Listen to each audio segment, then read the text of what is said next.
Good morning, everybody. Hopefully you had a wonderful weekend and you were caught in that heck of a snowstorm there. So we have no snow on the ground in Minnesota, and people way south below us have tons of snow on there.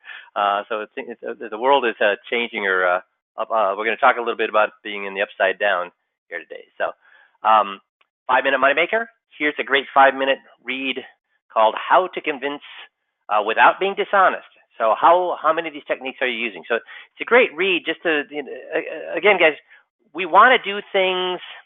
I just had an advisor say, "Hey, had you ever heard of this guy? He's a great sales trainer."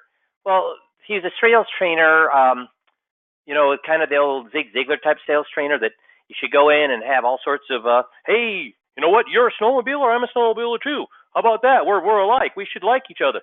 That's how we did business for a long time. And it didn't work for some folks. Yeah. How about today? Is it working for more or less people today? And should we be listening to old time sales guys telling us how to sell, or should we be looking at the science and the research of how we should communicate and sell? And the great thing is there has been a renaissance in the last 10, 15 years of science and research on how to communicate and how to sell. We're going to talk a little bit about that today, but it just irritates the heck out of me when you guys are following. Well, let me ask you a question. Why do salespeople love to follow guys like that? Why do salespeople love to follow guys like that?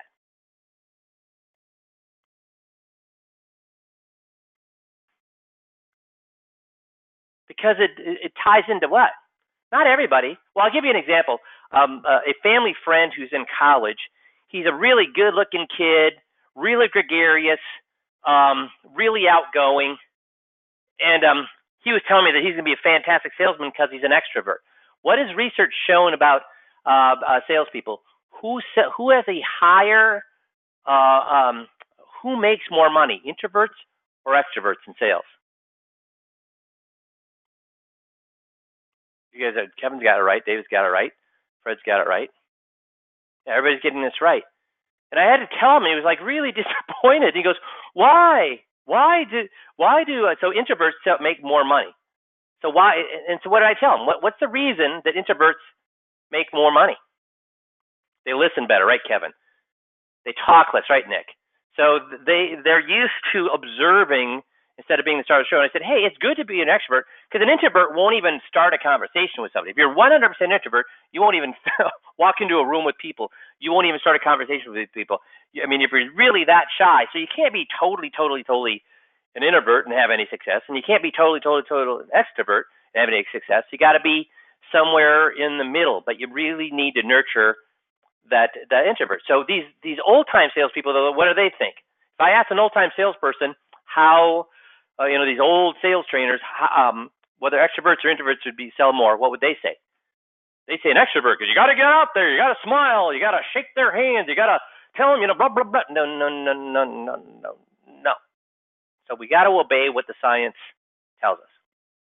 I had some guys, 2 guys actually sent me this app after last week's call, and they're pointing out that because of the time that we spend on the cell phones, it's great to know how much time we spend on there. And if you did this is an app called Moment, and it measures how much screen time you have on your cell phone. And when they did research, did most people underestimate or overestimate the time they were on their phones on a day?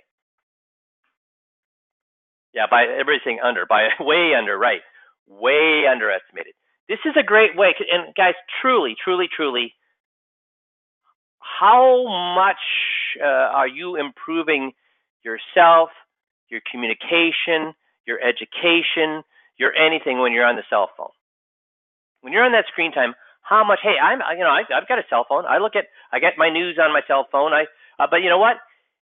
When I look at the news, guess what? I'll look at the news 5, 6 times. So I quit doing this about a month ago.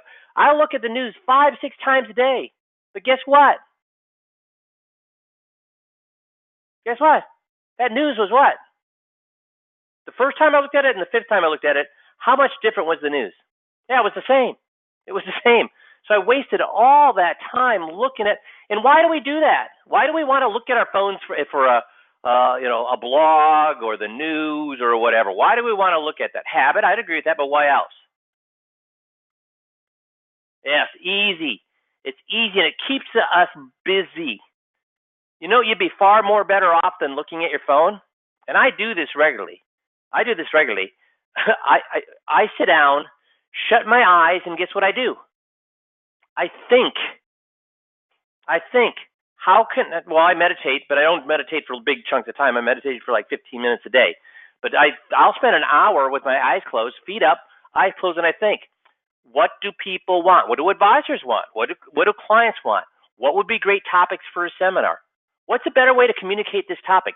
Hey, what's a good metaphor for this particular problem or issue? Just thinking. And guess what that does for you when you think? It's just like a muscle. You get better at doing that in shorter periods of time.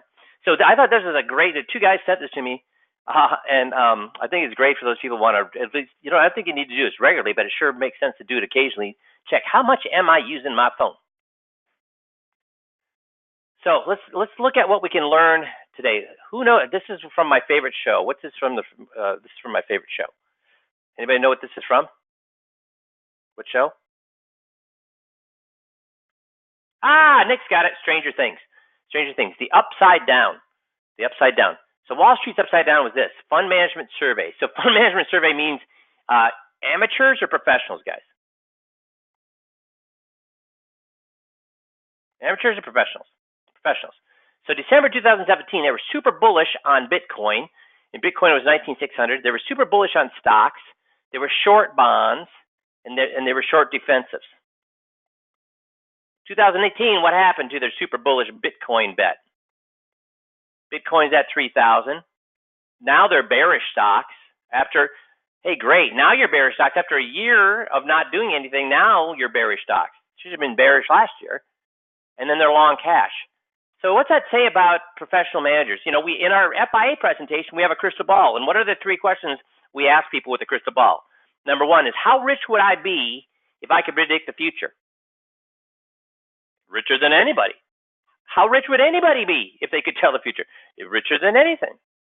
So anybody that tries to tell you what's going to do well, what's going to do poorly, what stock's going to be up, what stock's going to be down, whether we're going to have a recession or no recession, whether anybody tries to tell you anything, predict anything, is full of what? Baloney. So how do we deal with that at 5Q? Do we try to predict the future? No, what do? We say, listen, let's be prepared if the market goes up. Let's be prepared if the market goes down. So by doing it, let's be 50-50. Yep, protect lifestyle, exactly right. Two things people judge you on when they meet you. These are the two things that are going to determine whether they like you and whether they're going to work with you. Want to guess what those things are?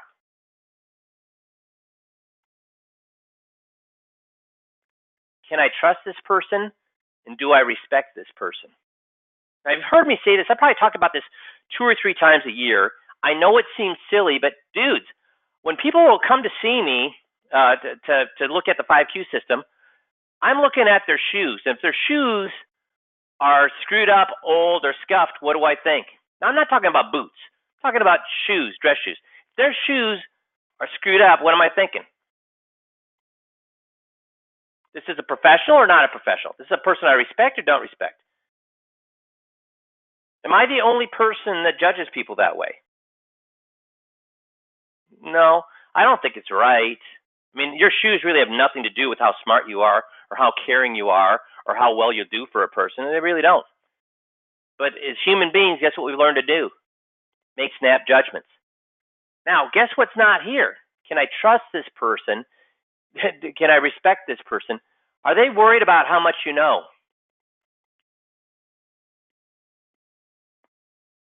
Nope. But guess what we're all worried about? Getting smarter. Us, you're right. With 5Q, we're worried about trust. But with most advisors, what are they worried about? Getting smarter, putting more letters behind their names, getting better software, getting better being smart. They don't, guys, they don't care about how smart you are. They don't care how much you know, right? Until they don't care how much you know until they know how much you care, right, Till? So we need to be concentrating on things that create better trust and respect versus how much we know. Because, the thing is, and we've talked about this before, are they really worried? Do they really think one advisor knows more than another? No. They think, just like I don't think one mechanic knows more than another. If I take my car to a mechanic, I'm not worried about how much they know. I know that if they're a mechanic, they can fix my car. If I know if he's an advisor, he knows about how to invest. Because here's the thing that they really think is that if you were really a brilliant investor, would you work with them? If you were really a brilliant investor, would you work with them? No. What would your minimum size be? What would your minimum client size be? 50 million. Not 1 million. Guys, I hear 1 million. Guys, in today's world, guys, a million is what? What ahead, if you really want to work with a top-notch money manager, what's the minimum client size? It's $50 million. $50 million, not a million. Hell, guys, I know tons of guys who have a minimum of $1 million. And are they huge producers? No, they do okay, but they're not huge. Yeah, they're not huge. So that's how they know. So we got to be working on trust and respect, not how much we know. So how much time do we spend on at 5Q teaching you how to be a better advisor by teaching you how to pick better stocks and how to pick better mutual funds and how to have better techniques on how to use investments? How much time do we spend on that? None. What do we spend all our time on? Learning to be better at communicating. If you're good at communicating, people trust you and people respect you. Okay? So now we'll get into the meat of the call here. 2 behavioral economics principles, the endowment effect. Ownership creates satisfaction. That's why we hand people the 21-point checklist and then we take it back. When you give it to them, they believe it. When you take it back, they're like sad. So we use that. But loss aversion is the thing I want to talk about today. People are more motivated by avoiding loss than acquiring a similar gain. This Kahneman Tversky's prospect theory describes how people evaluate gains and losses. It includes concepts such as status quo, bias, loss aversion, and endowment effect. This is the one we're going to talk about today.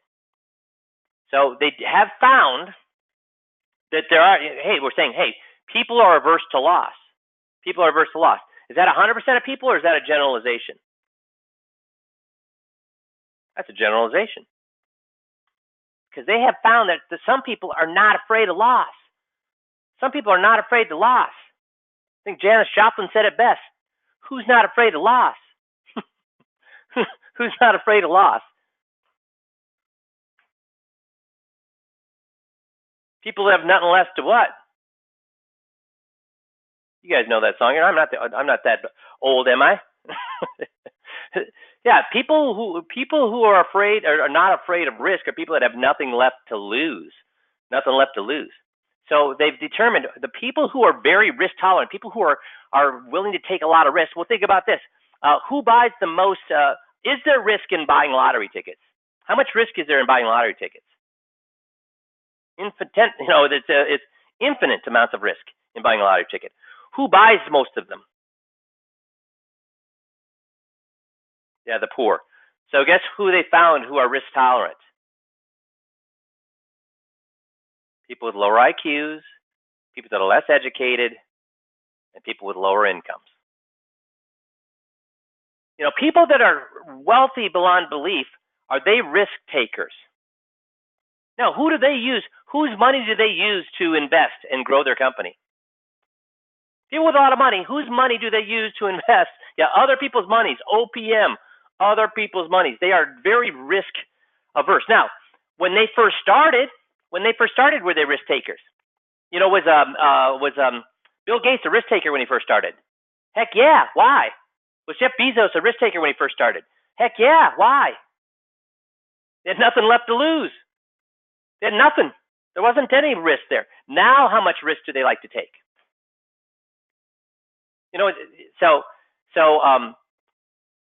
yes, there are some people who are risk tolerant, but do we want to work with our now we want to help these folks, but do we want them to be clients? Do we want our clients to be lower IQs, less educated, and lower incomes, or do we want people to be more educated and understand how the world works and be higher income? Which means that they're going to be more risk tolerant or less risk tolerant. Yeah, less risk tolerant. They don't want to take risks. So how often has this happened to you where the person loves your plan and thanks you, says, man, that's awesome, I can't believe it, really thank you for doing that, but then they won't pull the trigger, or they'll pull the trigger and then they change their mind, or they ghost you? Does that happen? Yeah. So why? Why does that happen? What's going on with them? Why do they tell you they love their plan and then change their mind? So let's look at what the science says, which is neuroscience, the current education and the psychology of that. So neuroeducation, mind, brain, and education science. We're in a renaissance again when it comes to understanding how people think, why people think the way they do, how people's brains work. So right now they're able to do, they're doing a ton, and they could not do this up to about 10, 15 years ago. They're seeing what parts of the brain fire when people are emotional. What parts of the brain fire when they're stressed? How do people process thought? How do their brains process thought? So they're able to use MRIs and PTEs, and now functional MRIs, which is a difference between an MRI. An MRI looks at the anatomy of the brain, but now they have functional MRIs that can actually watch real time what your brain is doing while it's thinking. And so we're able to discover a lot of data now on why people do what they do. And there's been a lot of major changes in the way we think about the brain and how people think. One of the big discoveries is this: is we used to think that, hey, we could never get smarter, right? And the brain that we were given is going to be the brain that we have forever. And what have they found? And also that you could not create more brain cells. That once you kill the brain cell, that's one brain cell you'll never get back. What have they found out about that? You can actually create neuroplasticity is right, Kevin. So you can actually rewire your brain. In fact, what they found, have you ever seen the studies with London cabbies? So in order to pass the London cab driver test, they make you know the whole, every street, how to get everywhere in London. That's the test for being a cabbie. London's small or big when you start including every single street. It's huge. And what happens to cabbies' brains between the time they start to train for this and by the time they pass the test? It expands. It grows. It gets bigger. It gets bigger. Now, they've also discovered that that a lot of our thinking revolves around our emotions, which doesn't make sense. Thinking should be thinking, emotions should be emotions, right? But they've discovered that your emotions have a great deal to do with how you think. So you're obviously, as an advisor, not a therapist, but you got to understand how people think. If you understand the new science of how we all function and think, you can keep your clients from being hijacked by knee-jerk reactions and help them make better financial decisions. And are they going to make those decisions based on fact or on feelings? It's always feelings. So if we're a great CFP, which I was a CFP, but I didn't put CFP on my card because you know what? That doesn't make people do anything. So if you're a fantastic, brilliant advisor, you're a fantastic, brilliant investment consultant, if you're a fantastic, brilliant at anything, how does that affect the way they think? It doesn't. That's right. Zero, Fred. Does not at all. We have to understand how people feel, not how people think. See, we all have two brains, right? We have a left hemisphere and a right hemisphere. Well, what science told us about that?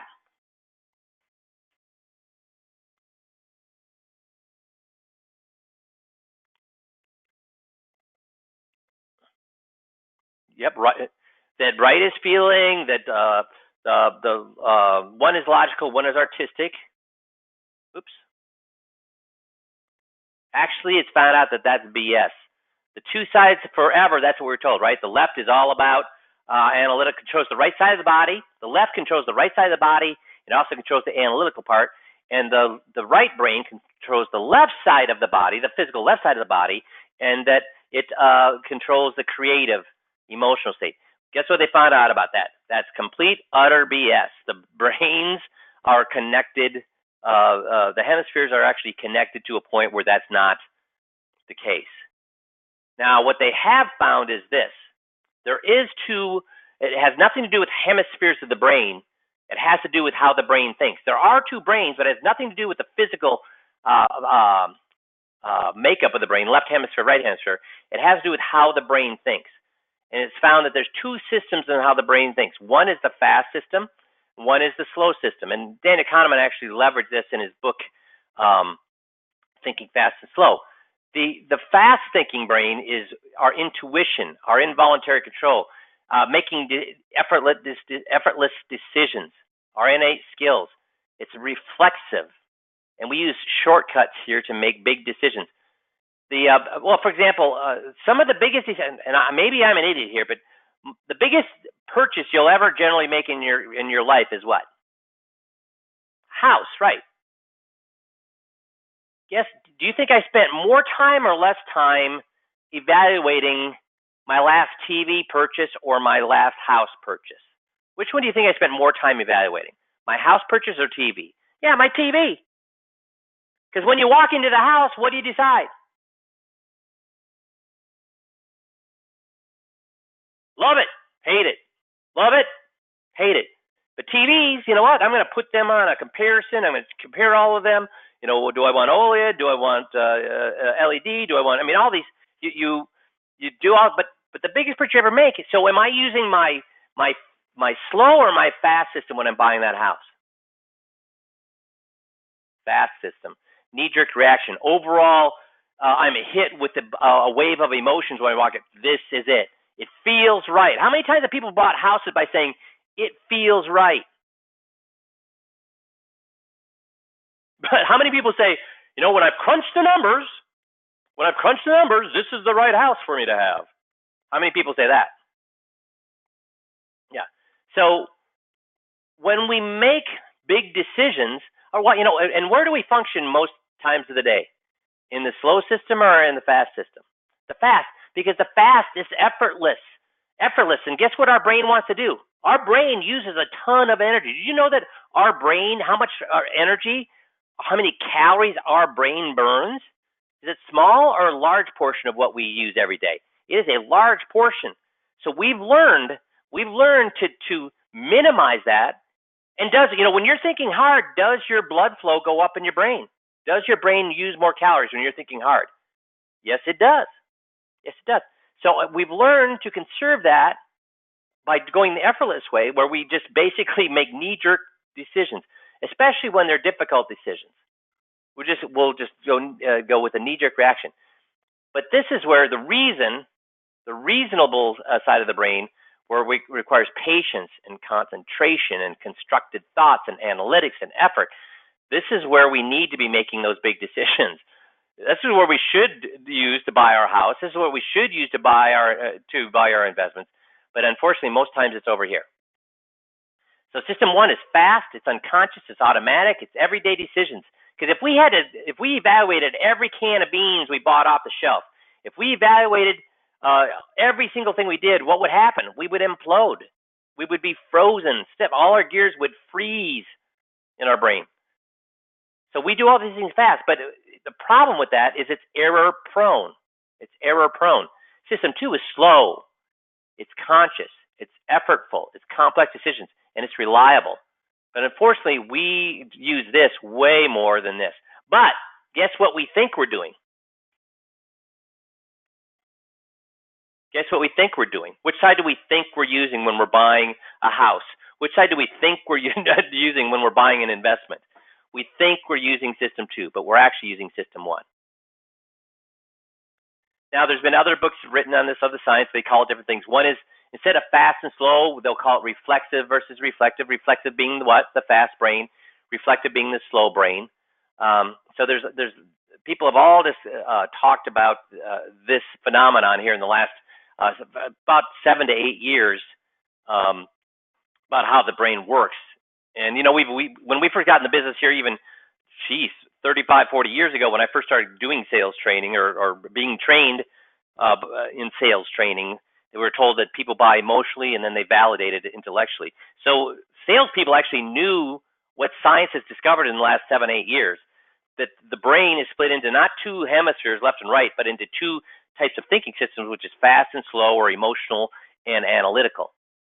So where are advisors? Where do we function generally when we're meeting with clients? Which side? Reflexive or reflective? I would say logic. I think we are over here. We're trying to prove to people that what? Our suggestions are logical. We can save you on fees. Can you prove that rationally, that you can save them on fees? Can you prove it that you can rationally that you can save them taxes? Can you prove it rationally that you can make them more income? We work on this side, and we think the clients are working on this side. What side are the clients working on? They're over here. They're over here. So we have to what? Stop communicating this way and communicate that way, or get clients to communicate this way. Now, again, that's a harder thing to get them to do. So how do we get them to think more rationally? How do we get them to think more rationally? By asking open-ended questions. It gets them to walk through the logic of what we're saying in their own brains. Because if we try to talk rationally to an emotional person, how effective is that going to be? If I try to talk reason to somebody who's making decisions emotionally, how effective is that going to be? It's not going to be effective. So what we need to do is take people out of this side of the brain, or not side of the brain, I guess, this part of the brain, and move them to the more analytical, to the more step-by-step decision-making process. That's why, and is that easy to do, guys? Can you do that in a question or two? No, it takes a lot. That's why we ask question after question after question. That's what gets them to move from this side to thinking about things more analytically. And we have to lead them step by step by step. Yeah, Fred. Fred says we have to rewire their thinking by letting them answer questions. That's exactly what we're doing. And what they found when it comes to money anyways is money ever about the money? No, money is never about the money. In fact, the female and the male brain think two totally different things about money, and neither of them have to do with the money. So what do you think? How do women judge finances? What are they thinking about when it comes to finances and money? What are they thinking about? Safety is a part of it. Yep. Security, life. Yeah, that's all. You got family, security, life, safety, all those things. And what are men thinking about? So you guys all got the women. What are men thinking about when it comes to money?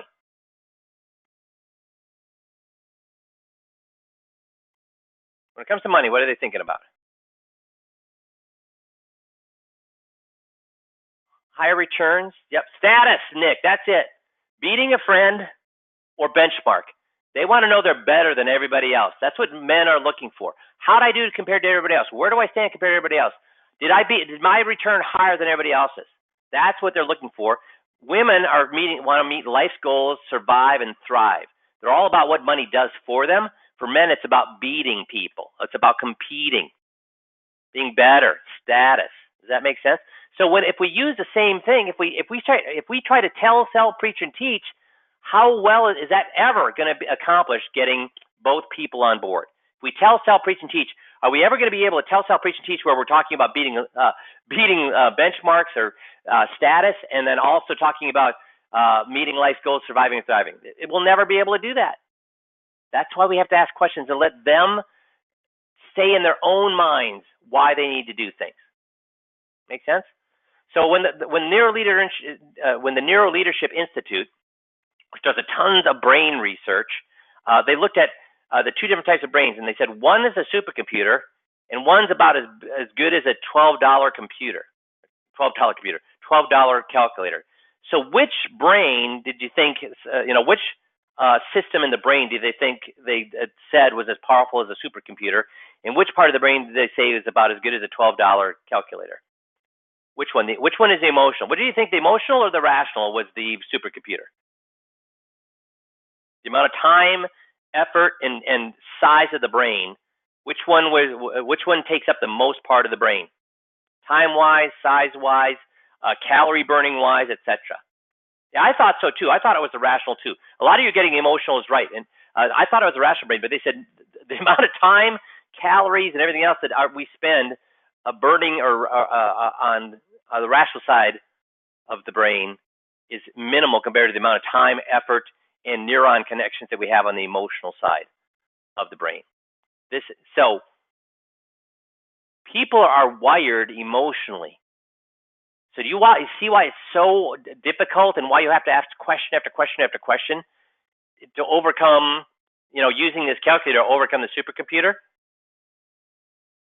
That's why what we do requires the amount of effort and focus that we have. Is we're using this calculator to overcome a supercomputer. We need to get them to think rationally, but all of their brain is over here on the emotional side. Now, again, we talked about it. Most people think it's reversed. In fact, it was about a half and half on answers that you gave me. Half of you thought that the rational brain was a supercomputer, and half of you thought the emotional brain was a supercomputer. So the thing is, we don't know until we actually look at the functional MRIs, at the PET scans, etc. We don't know what part of the brain's working the hardest, etc. The problem with what we do is this: when behind the curtain, how do most people think they're thinking? If most people said, "How did you buy that house, emotionally or rationally?" what would everybody say? Rationally. How did you pick your investments, emotionally or rationally? What would they say? Rationally. When you decided to get into the market or out of the market, what made that decision? Did you do that emotionally or rationally? What would everybody say? Rationally. We all love to think that we're rational. But what does behavioral economics show us when it comes to money? Are we rational or are we irrational?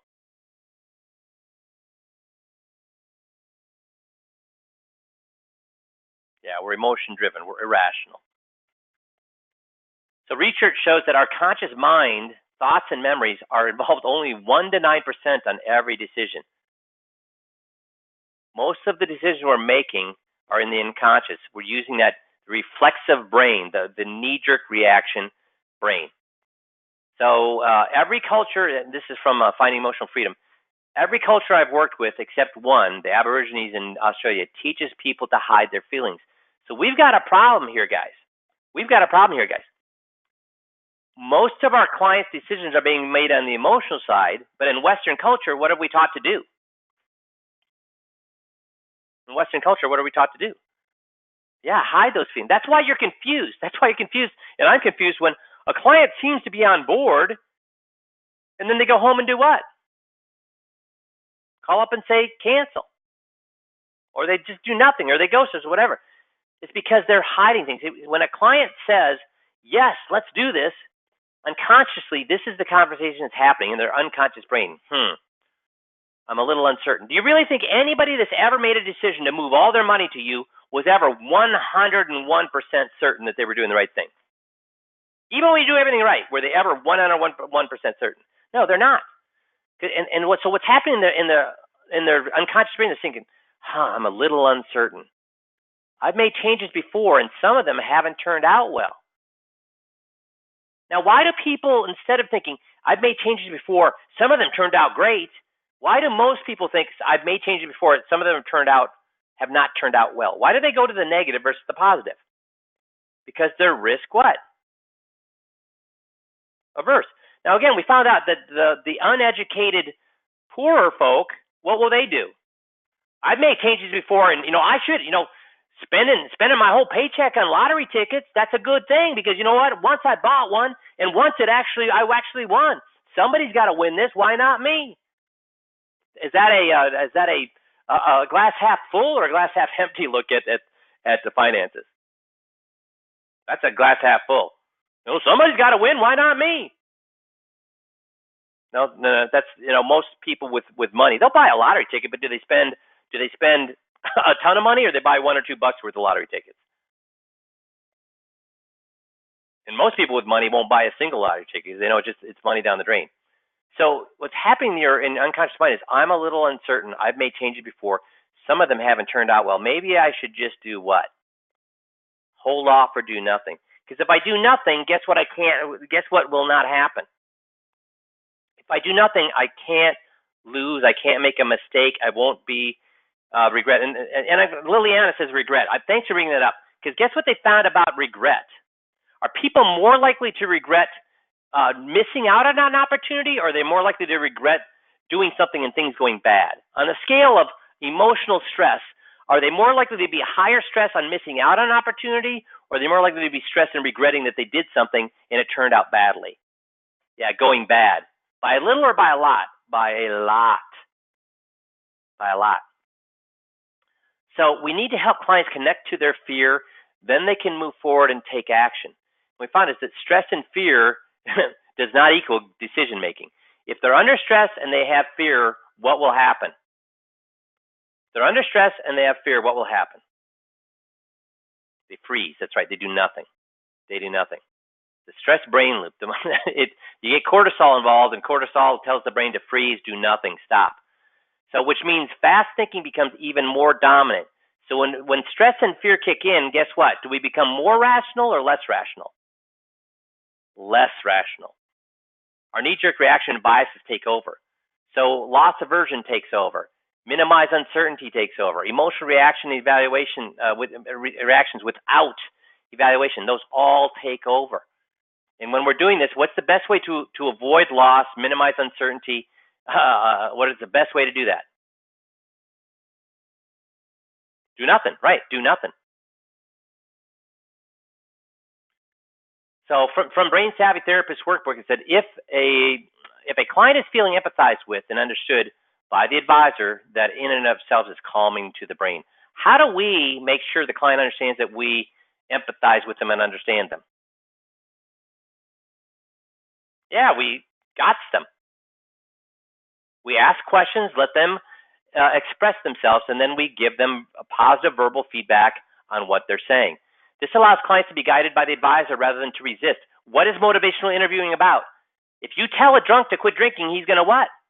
Drink more. If you tell a drug addict to quit taking drugs, what's he going to do? Take more drugs. If you tell a gambler to quit gambling, what are they going to do? Take more, gamble more. So you can't tell people what to do. They have to tell themselves. It's our job as the financial therapist or as their advisor to not tell them what to do, but instead let them walk through the decision-making process themselves, to tell themselves what they should do. So, if they're calm and if they're understood, they feel empathized with, this allows clients to be guided by the advisor rather than to resist, and at the same time frees their brains to make decisions based more on the present than on their past experiences and memories about money. And in other words, what? Taking the motion out of it and basing it on what? Good decision-making process. That's what the whole 5Q process is about. And Brandman University, Dr. Paul Greenberg said the number one thing to keep in mind is to reduce the stress on a client and the advisor both. When you take your brain into a stressful zone, you start to lose some of the cognitive capacity to foster clear and thinking, and the goal is to reduce stress. So what do we, what happens is the fight-flight goes up, and when the fight-flight goes up, means that our blood pressure is going up, our pulse rate's going up, and our ability to listen and empathize goes down. So how do we do that? What do I coach you when you feel a meeting is getting stressful or off the rails? What do we need to do physically?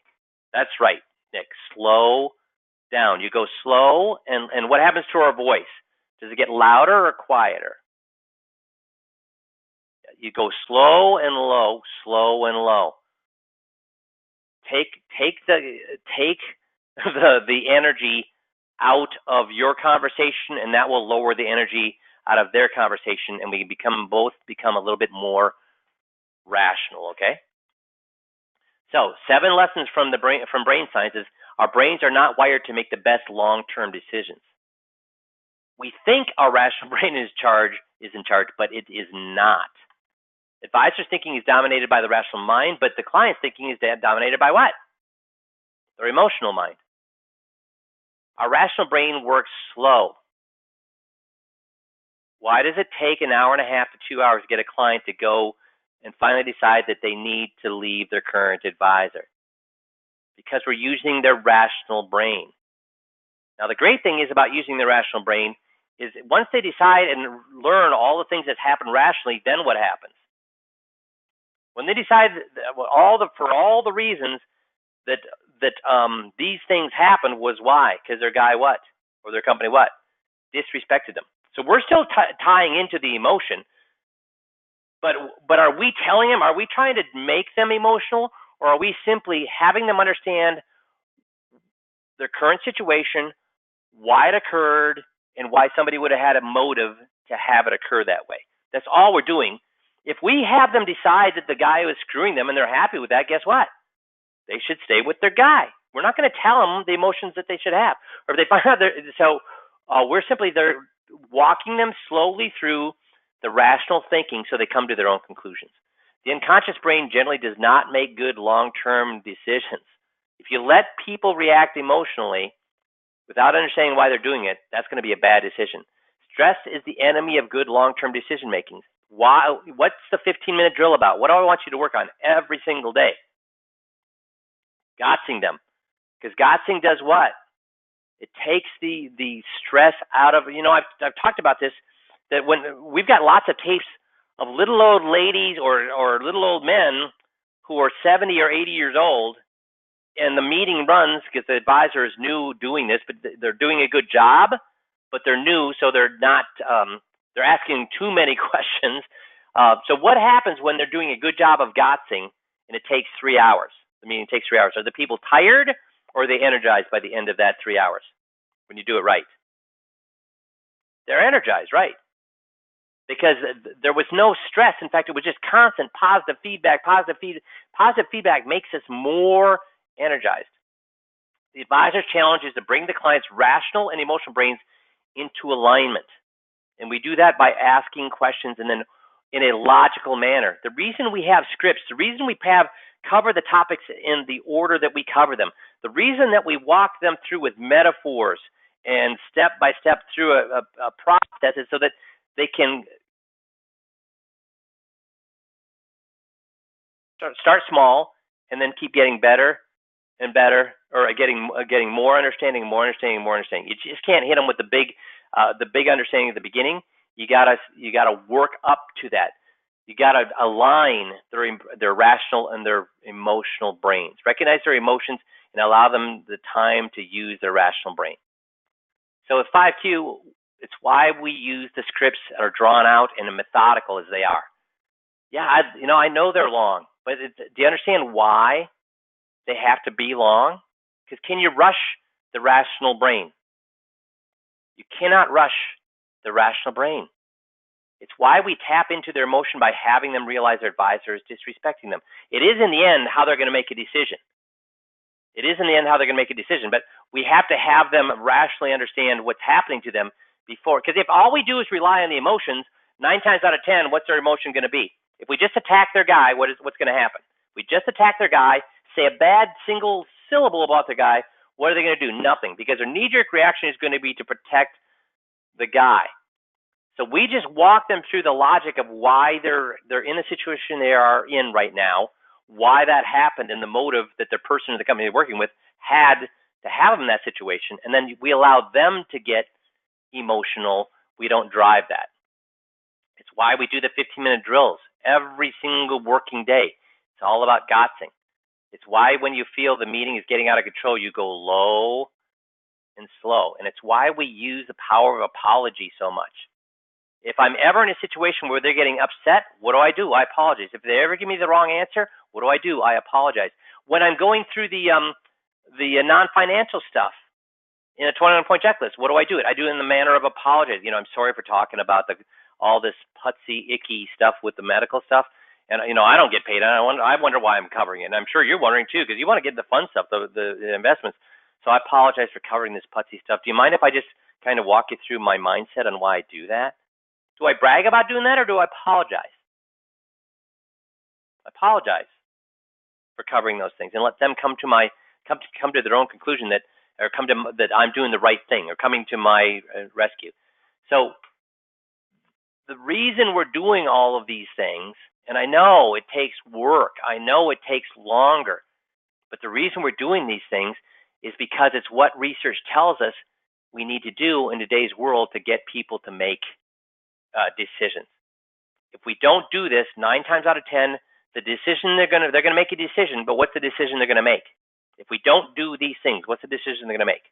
With people with money, I'm just going to keep doing what I'm doing. They get frozen. Okay? So when you've mastered the crib notes and the motive, you understand now why we're doing these long scripts when we could get to the point a lot faster.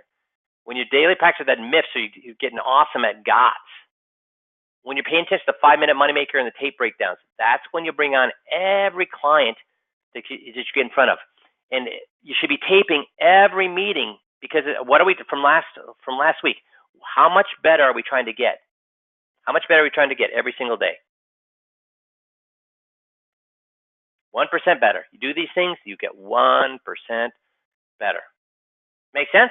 So sometimes it's just fun to look at the science and to validate that what we're doing and why we're doing it is based in science, not in some old sales guy saying, you know what, one time I brought in a client by saying that we both snowmobiled, and that's what got him, because he wanted to work with fellow snowmobilers. No, it's nice to know there's actually science-based or backing everything that we do. So I appreciate all your hard work.